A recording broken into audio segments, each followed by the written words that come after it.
pensée est mon Dieu, mon papa. Et parce que je crois vraiment que c'est important en tant que chrétien d'arriver à cette étape de notre vie chrétienne, cette étape de notre relation avec Dieu, où est-ce que Dieu n'est pas juste notre roi, Dieu n'est pas juste notre Seigneur, il n'est pas juste El Shaddai, le Tout-Puissant, mais il est aussi mon papa. Et j'ai même pas dit mon père, mais mon papa, parce que c'est plus intime encore, je trouve. Et vraiment, c'est une déclaration de foi. Mon Dieu, mon papa, comme une déclaration de foi et comme une affirmation.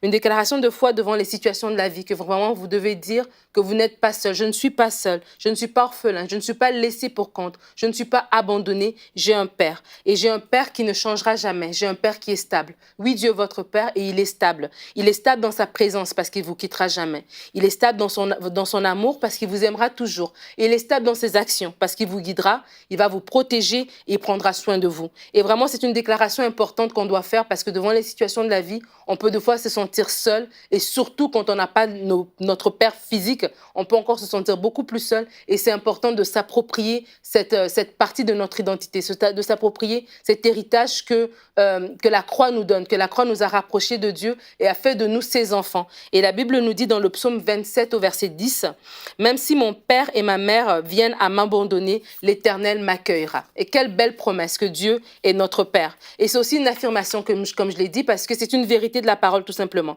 Et peut-être pour certains, c'est une nouvelle, parce que pour eux, ils ont toujours vu Dieu comme un Dieu éloigné, comme un Dieu qui vient leur dire quoi faire, quoi ne pas faire, comme un Dieu qui vient leur juger si jamais ils n'ont pas bien fait, qui va les châtier.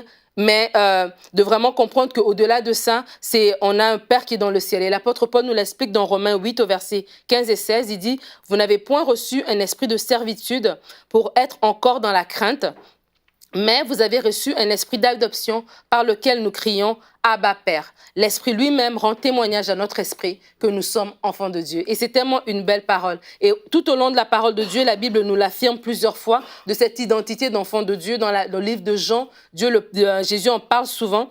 Et aussi dans 1 Jean 3:1, je voulais vous lire ce verset qui dit « Voyez quel amour le Père nous a témoigné pour que nous soyons appelés enfants de Dieu. » Et nous le sommes. Oui, vous êtes enfants de Dieu. Oui, vous n'êtes pas seul. Oui, vous avez quelqu'un, vous avez un Père céleste. Et quand bien même, aussi parfait ou imparfait votre Père terrestre peut l'être, vous avez en plus un Père qui est céleste. Et vraiment, je vous encourage à ne pas calquer la relation que vous avez avec votre Père terrestre sur votre Père céleste. Votre Père céleste, à lui, il est parfait. En lui, il n'y a ni changement ni ombre de variation. Il est là pour vous. Il prend soin de vous. Il vous protège. Il vous guide. Il veut avoir cette relation privilégiée, cette relation d'intimité avec vous.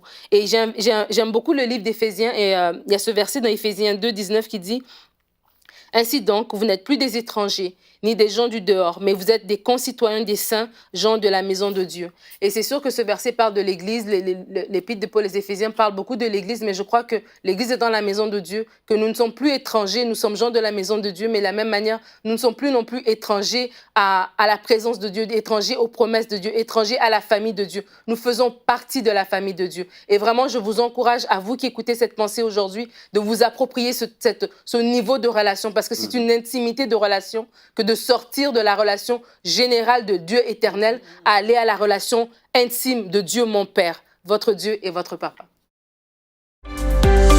Retrouvez la suite de ce programme dans l'émission Bonjour chez vous sur EMCI TV.